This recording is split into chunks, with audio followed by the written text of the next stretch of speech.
each time that it's time to ask a question, I think of something else that's sort of a little bit relevant to what's going on. And what I was thinking of all day was not what I was thinking of when you picked me, so I'm going to say what you picked me for. It's co-creation at its best, really. Exactly, so I'm going with Your it. mind's moving along with us, isn't it? I'm going to not micromanage it. What I was really asking and feeling was, can you put negative things in your vortex? Well, yes, but we want to explain why. Every thought that you think has creative power. And so to be really accurate in the concept of a vibrational basis of what's coming next, whether it's something wonderful that's in the state of becoming or something that you would call terrible that's in the state of becoming, there are all kinds of things in the state of becoming. And so if we are really to be fair and accurate, we must call all of those states of becoming vibrational realities. All thoughts have the potential of turning to things. But when we refer to the vortex, we're talking about those desires that are born out of your life that your inner being is tending to. And that's different from those negative thoughts turning to negative things, because your inner being isn't standing over there with those negative thoughts turning those negative thoughts to things. People want to talk about the source of evil, because sometimes it feels to them like they're being overtaken by something that was big, and it certainly doesn't seem like it should belong in the vortex. And we say it doesn't. But when you walk into a room, you don't look for a dark switch.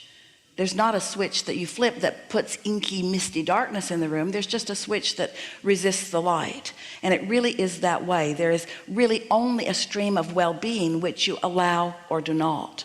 But every thought that you think has momentum, and those thoughts that you think, law of attraction can bring together with thoughts that others have thought.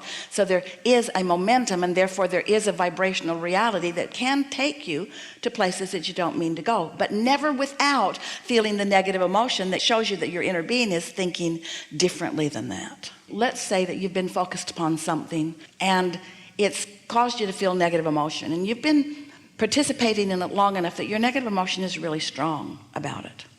You have a very strong opinion or attitude or perspective about it, and whenever you focus on it, you feel strong negative emotion.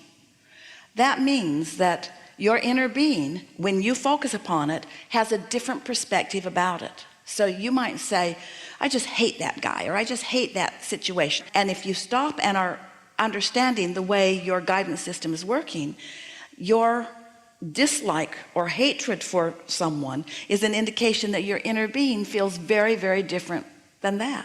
That's the point that Esther says, Abraham, I think you need more information. I think you need more information, because if you had the information that I have, you might feel more like I feel. Your inner being, who is in this high-flying place, will not join you in that negative perspective. And that is in fact why you can even have a negative perspective, is because you're choosing something that is so apart from the way your inner being is seeing it. That makes it very nice.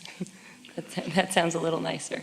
Well, it is nicer. It's annoying when it's happening to you, because when you think about it, most humans are striving for empathy or agreement from other humans. So if I really believe something and you believe differently, and I'm trying to get you to understand what I understand, so I'm giving you all the negative facts, I'm trying to get you to focus in the negative way that I am. Often, if I in my human form am very persuasive, I can get you to see it as I see it.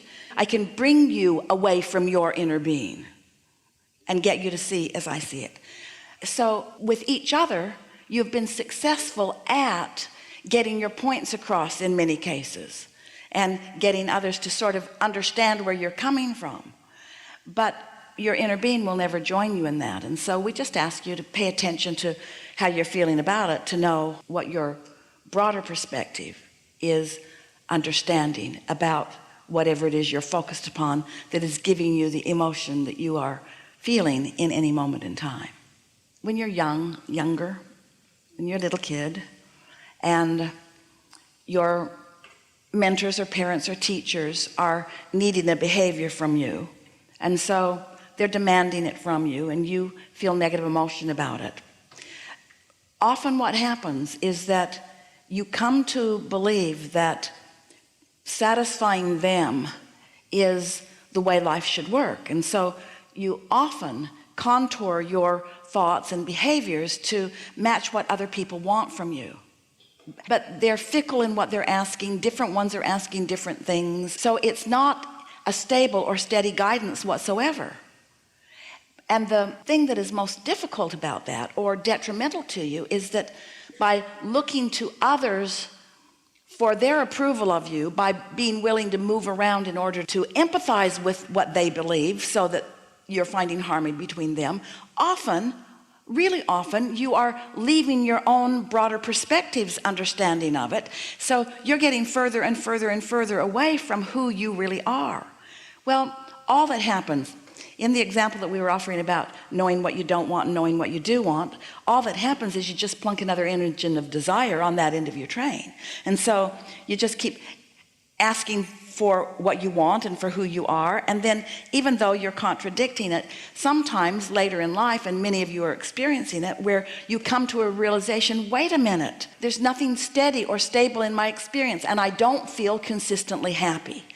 And we're just saying no one can feel consistently happy unless you've figured out what happiness is and where it comes from. Until you figure out that you're not ever going to be happy as long as you're separated from who you really are, and it doesn't matter what kind of a good case somebody else is pleading, anybody that's got you focused in a way that is causing negative emotion within you is calling you away from who you really are, and that's not ever going to feel good. Sometimes people worry when they listen to us for a while. They say, Abraham, you teach selfishness. We say, yes, we do. Because if you're not selfish enough to stay in alignment with who you really are, then you don't have anything of value to give anyone else anyway. So it brings us, and we'll just stick this in here really quickly because it's the best opportunity that we'll have all day for this. The difference between alignment with your inner being, seeing the world through the eyes of source, seeing the world through the eyes of your inner being, what we call that true compassion, being in alignment with who you are while you're able to look around the world. Isn't that what your inner being is doing? Staying in alignment while able to look around the world, not having to go hide somewhere, able to look and maintain your vibrational alignment. That's what deliberate creation really is. Empathizing with something that's gone wrong is a separating yourself from who you are for the purpose of finding harmony with something other than that. And there will never be happiness in that, no matter how many people you get to line up in agreement with you about it. That's strong. So strong you're not really excited about it. But it will serve you extremely well. This is a very good time for a segment of refreshment.